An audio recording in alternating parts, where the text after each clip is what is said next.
Hello students, welcome to my YouTube channel mathematics with Avigar. आज हम पढ़ेंगे स्क्वायर्स इनइक्वालिटी। इंपॉर्टेंट इनइक्वालिटी है, exam में आती है। ठीक है, विदाउट स्टेटमेंट भी आ जाती है। आपको स्टेटमेंट नहीं देते हैं, आपसे सीधे पूछ लेते हैं state and proof squares inequality. ठीक है, इस तरह से भी आ सकती है कि proof the Cauchy squares inequality for an inner product space. ठीक है, या फिर सिंपल आ सकती है, आपको स्टेटमेंट दे दे और प्रूफ पूछे।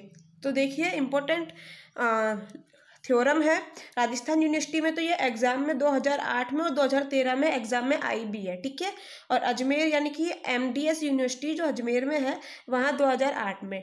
ठीक है, तो आप प्लीज़ इन्हें अच्छे से करिए, इनका प्रूफ देखते हैं। अगर आपको देखिए ये दोनों रिजल्ट का आपको प्रूफ देखना है कि every non linear space is a metric space और every inner product space is a non linear space, तो प्लीज़ आप पहले वाले वीडियोस देखिए। हमने आपको इन दोनों का प्रूफ बताया है अच्छे से, पूरा एक एक चीज़ समझाइए आपको। ठीक है, तो प्लीज़ उन्हें देख लीजिए। तो देखते हैं स्क्वायर्स इनइक्वालिटी स्टेटमेंट क्या होता है इसका। If x and y are any two vectors in a Hilbert space H. Hilbert space H आपको पता है क्या होता है, मैं आपको डेफिनेशन बता चुकी हूँ। तो उसमें हमने एक्स और वाई के दो वेक्टर माने हैं। ठीक है, तो कोशी स्क्वायर्स इनइक्वालिटी क्या कहती है कि तब यदि कोई दो वेक्टर हिल्बर्ट स्पेस में है तो तब inner product of x and y का mod less than equal to होगा norm of x into norm of y. ये आप ऑर्डर पेयर ना समझे, मैं आपको पहले भी कई बार बता चुकी हूँ। ये इनर प्रोडक्ट स्पेस है। ठीक है, इनर प्रोडक्ट स्पेस को हम दो तरह से लिखते थे। इनर प्रोडक्ट या तो एक्स कॉमा वाई इस तरह से लिखे, ये क्या है inner product of x and y, या फिर सिंपल ब्रैकेट में भी लिख सकते हैं। इसका मतलब भी inner product of x and y ही है। हिल्बर्ट स्पेस की थ्योरम में हम ये वाला ही यूज़ करते हैं ज़्यादातर। ठीक है, ये भी कर सकते हैं बिल्कुल, बट मैं इस वाले को यूज़ करते हुए पढ़ाती हूँ। ठीक है, सो देखते हैं। ये ऑर्डर पेयर ना समझे इसको कत्ते ही। ठीक है, ऑर्डर पेयर नहीं है ये बच्चों। ठीक है, तो देखो अब इसका प्रूफ देखते हैं। देखो स्क्वायर्स इनइक्वालिटी कितनी अच्छी इनइक्वालिटी कि हमें मोड को नॉर्म में कैसे चेंज करना है ये बताती है। तो इंपॉर्टेंट इनइक्वालिटी है, काफ़ी सारी थ्योरम्स में यूज़ होती है ये। ठीक है, अगर आपने वीडियोस देखे हैं, देखोगे तो आपको पता लगेगा कि हमने जितनी भी थ्योरम करी है उसमें कितनी सारी थ्योरम्स में इस इनइक्वालिटी का यूज़ किया है। ठीक है, तो देखो प्रूफ देखते हैं इसका। हमने माना पहले कोई वाई जीरो है। ठीक है, तो नॉर्म ऑफ वाई भी जीरो होगा, बिल्कुल नॉर्म की प्रॉपर्टी पढ़ रखी है हमने। ठीक है, तो norm of y equal to zero and x comma y का मोड क्या होगा, एक्स कॉमा जीरो, वाई की जगह जीरो लिख दिया। तो और देखो inner product of x and zero क्या होता है, जीरो। मैं आपको बता चुकी हूँ, मैंने आपको पहले वाले वीडियोस में हिल्बर्ट स्पेस की जहाँ डेफिनेशन बताई थी तो उसके साथ एक थ्योरम और प्रूफ कराई थी। तो क्या था वो थ्योरम, कि उस थ्योरम को भी ना याद रखो आप, उस थ्योरम को तो प्लीज़ याद रखिए। अगर ना रखो तो मैंने आपको इनर प्रोडक्ट की डेफिनेशन बताई थी, तब भी बताया था। क्या बताया था मैंने आपको कि या तो इनर प्रोडक्ट में एक्स कॉमा जीरो हो, या फिर जीरो कॉमा एक्स हो, या फिर दोनों ही वेक्टर जीरो हो, तो इनर प्रोडक्ट की वैल्यू जीरो होती है। यानी कि इनर प्रोडक्ट में कोई भी वेरिएबल जीरो हो गया ना, या तो फर्स्ट वेरिएबल या सेकंड वेरिएबल कोई सा भी जीरो हो जाए, या फिर दोनों ही जीरो हो, तो उस इनर प्रोडक्ट की वैल्यू जीरो होती है। मैंने आपको बताया था पहले। ठीक है, इनर प्रोडक्ट की डेफिनेशन के वक्त भी, और जो हिल्बर्ट स्पेस के साथ हमने आपको एक थ्योरम कराई थी जिसके 4 पार्ट थे, ABCD। मैंने आपको उसमें बताया था कि काफ़ी इंपॉर्टेंट पार्ट है, इसके तीनों पार्ट याद रखो, हम यूज़ करते हैं। ठीक है, आप चाहो तो मैं आपको एक बार पार्ट दिखा सकती हूँ, बट आपको उनका प्रूफ देखना है तो वो वाले वीडियोस आपको देखनी पड़ेगी। अगर मैं इनका प्रूफ अभी दोबारा बताने लगी तो देखो ये लेक्चर काफ़ी लंबा हो जाएगा। ठीक है, मैंने लेक्चर पहले बना रखा है इस वाले थ्योरम का प्रूफ का, तो आप वो देख लीजिए। देखो तो क्या थी वो थ्योरम, ये था कि ये सेकंड जो वेरिएबल होता है उसके साथ जो स्केलर्स हैं वो बाहर किस तरह से आते हैं, बार के साथ बाहर आते हैं। बार क्या बताता है, कॉम्प्लेक्स कॉन्जुगेट को हम पढ़ते हैं ना कॉम्प्लेक्स नंबर में। जैसे जेड कोई कॉम्प्लेक्स नंबर है तो जेड बार बताते हैं उसका कॉम्प्लेक्स कॉन्जुगेट। ठीक है, जैसे जेड कोई एक्स प्लस आयोटा वाई है तो जेड बार क्या होता है, एक्स माइनस आयोटा वाई। ठीक है, तो ये क्या है, कॉम्प्लेक्स कॉन्जुगेट। तो यहाँ पे यही है कि सेकंड वेरिएबल के साथ जो स्केलर्स होते हैं वो बार के साथ बाहर आते हैं। और हिल्बर्ट स्पेस की हमने आपको बताई थी थर्ड प्रॉपर्टी, उसमें क्या होता है, फर्स्ट वेरिएबल के साथ होते हैं स्केलर्स तो वो बिना बार के बाहर आते हैं, यानी उनके साथ बार नहीं लगता है। ठीक है, तो देखिए थ्योरम आप लिख लीजिए, नोट कर लीजिए, इसका काफ़ी यूज़ होता है। जो ये हमने डार्क लिख रखे हैं ये और ये कोई जीरो वेक्टर है, क्योंकि इनर प्रोडक्ट में इस वेक्टर ही तो आएंगे ना, इसलिए जीरो वेक्टर है। ठीक है, तो ये जो मैंने आपको बताया अभी कि x,0 0,x की वैल्यू 0 होती है, इसका प्रूफ आप देख सकते हैं इस वाले लेक्चर में। ठीक है, इस वाले लेक्चर को आप देखिए प्लीज़। तो मैंने आपको बता दिया ये। ठीक है, चाहो तो मैं आपको हिल्बर्ट स्पेस की डेफिनेशन और दिखा सकते हैं एक बार। देखिए हिल्बर्ट स्पेस की डेफिनेशन, अगर आपको इसको समझनी है तो प्लीज़ आपको पहला वाला लेक्चर देखना पड़ेगा, मैं आपको इसमें नहीं बता सकती, काफ़ी लेंथी हो जाएगा लेक्चर। ठीक है, नोट कर लीजिए आप। सो इसकी वैल्यू क्या हो गई 0, तो मोड ऑफ 0 क्या हो जाएगा 0, so this is equal to 0। यानी कि हमने प्रूफ कर दिया कि मोड ऑफ x,y क्या आ रहा है 0।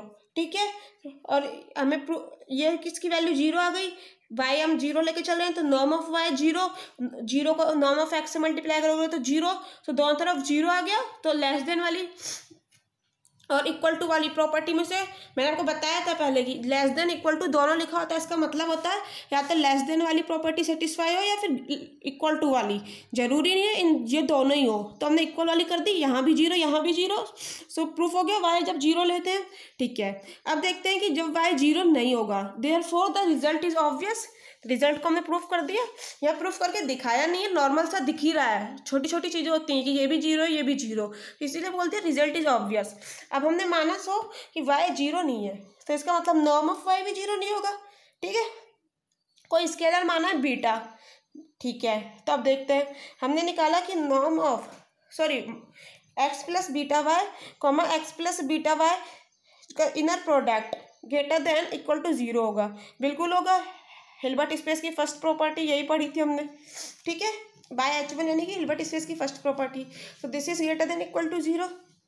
इसको किस तरह से ओपन करेंगे, बाय H3 यानी कि हिल्बर्ट स्पेस की थर्ड प्रॉपर्टी, किस तरह से ओपन करेंगे, देखो x comma x plus beta y, x plus beta y plus beta बाहर आ गया, y comma x plus beta y, y comma x plus beta y. ठीक है, अब देखो, अब इसको अब इन दोनों को ओपन करेंगे। ठीक है, देखो x comma x beta second variable के साथ है। ठीक है, कॉमा के इस साइड वाला फर्स्ट वेरिएबल और कॉमा के इस साइड वाला सेकंड वेरिएबल। ठीक है, अब देखो बीटा सेकंड वेरिएबल के साथ है, so beta bar x comma Y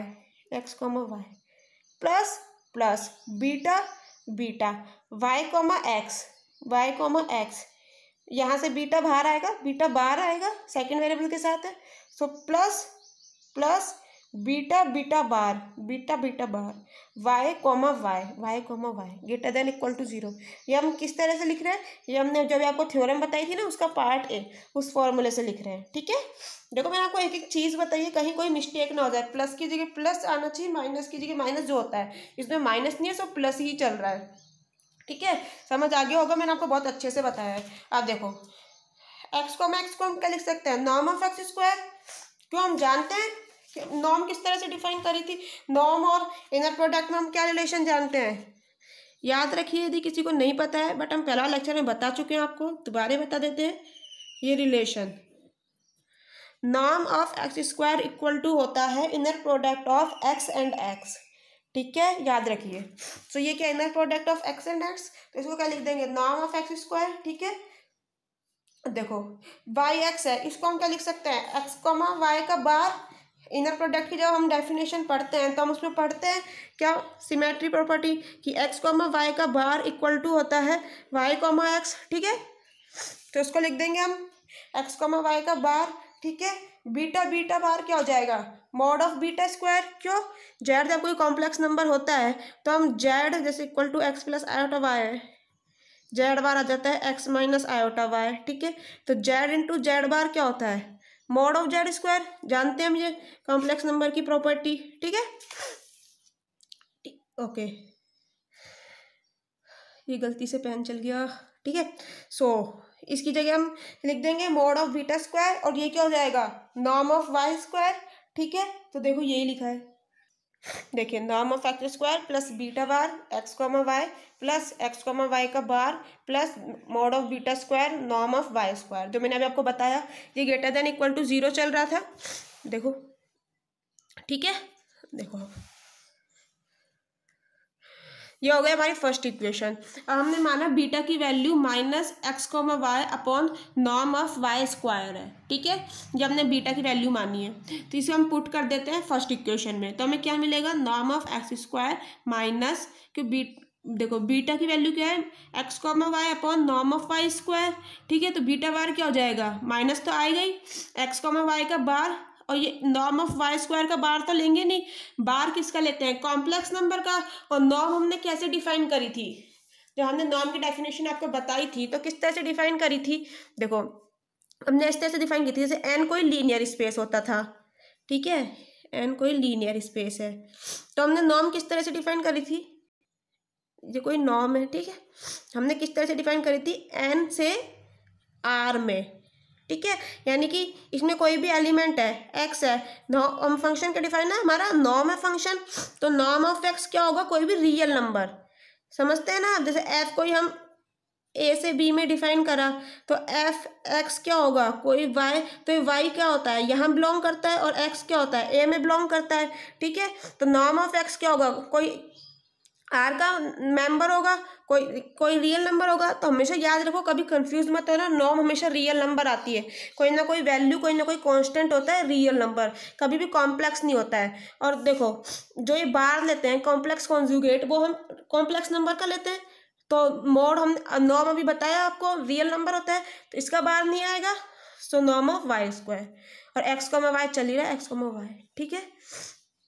देखो मैंने आपको हर चीज़ अच्छे से समझाने की कोशिश की है कि कहीं भी कंफ्यूजन ना हो, छोटी से छोटी चीज़ मैंने आपको बताई है, कि नहीं तो टीचर्स बताते नहीं है, सच में हमारे टीचर्स ने भी नहीं बताया था, कि बस बोल देते हैं कि नॉर्म है कोई कांस्टेंट, इसका नहीं लेना बार, पता होना चाहिए कि क्यों नहीं लेना, हर चीज़ का क्यों पता होना चाहिए आपको।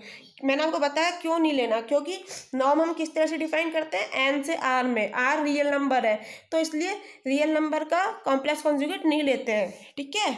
कॉम्प्लेक्स कॉन्जुगेट बोल रहे हैं, नॉर्मल सी बात है, कॉन्जुगेट सिर्फ कॉम्प्लेक्स नंबर्स का ही आता है। सो ये आ गया, माइनस बीटा की वैल्यू रख दी, x comma y upon norm of y square, x comma y का बार चल ही रहा है, ठीक है, प्लस ये क्या होगा, मोड ऑफ बीटा स्क्वायर, तो माइनस की जगह प्लस हो जाएगा, क्यों, मोड का काम ही भाई माइनस को प्लस करना होता है, सो प्लस हो जाएगा और इसका आ जाएगा स्क्वायर, सो मोड के साथ, तो mod of x comma y का square, norm of y square, और norm of y square as it is, ये चल रहा है ग्रेटर देन इक्वल टू 0, ठीक है।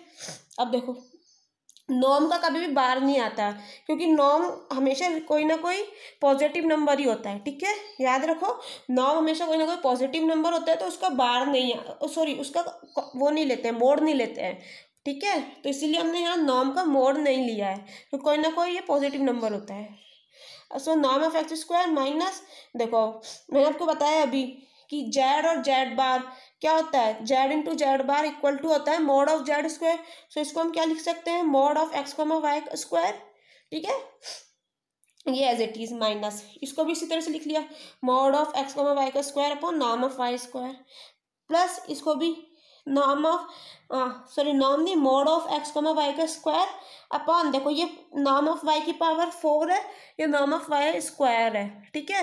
4 क्यों हो गया था ये, क्योंकि यहाँ बीटा स्क्वायर था, यहाँ स्क्वायर था, तो बीटा स्क्वायर करेंगे तो ये 4 हो जाएगी पावर, तो इसीलिए, तो एक दो पावर कैंसिल होगी, तो क्या बच गया, norm of y square greater than equal to 0, ठीक है। अब देखो norm of x square minus mod of x comma y square upon norm of y square, क्यों, इससे ये कैंसिल हो गया, इन दोनों को कैंसिल कर दो, बच्चा कहिए ग्रेटर देन इक्वल टू 0, ठीक है। So norm of x square, इसको इस साइड ले जाओ राइट साइड, तो क्या जाएगा, बताओ, norm of x square greater than equal to mod of x comma y square upon norm of y square, ठीक है, इसको इस साइड मल्टीप्लाई कर दो, norm of x square norm of y square greater than equal to mod of x comma y का square, so दोनों तरफ under root ले लो, दोनों तरफ स्क्वायर है ना, तो अंडर रूट ले लो, सो क्या जाएगा, mod of x comma y is less than equal to norm of x norm of y, simple. So proof हो गया, यही हमें प्रूफ करना था। स्क्वायर इनइक्वालिटी का प्रूफ इजी है, बट आप याद रखिए प्लीज, ठीक है। So thank you so much. अगर आपको समझ आ गया हो तो प्लीज़ लाइक कर दीजिए, सब्सक्राइब कर दीजिए, थोड़ा सा मोटिवेशन दीजिए हमें भी, जैसे हम अच्छे से और वीडियोस बनाएं आपको आपको समझा सके, आपका हर एक जो भी कंफ्यूजन है वो क्लियर कर सके, ठीक है। तो नेक्स्ट में हम पढ़ेंगे पैरेललोग्राम लॉ और पोलराइजेशन आइडेंटिटी। मैं आपको स्टेटमेंट दिखा देती हूँ, ठीक है। ये स्टेटमेंट है, ये पैरेललोग्राम लॉ है और ये पोलराइजेशन आइडेंटिटी है, ठीक है। इन दोनों का हम पढ़ेंगे नेक्स्ट लेक्चर में। सो थैंक यू सो मच। अगर आपको पसंद आ गया हो तो प्लीज़ लाइक कर दीजिए और दोस्तों के साथ शेयर कर दीजिए। Thank you so much.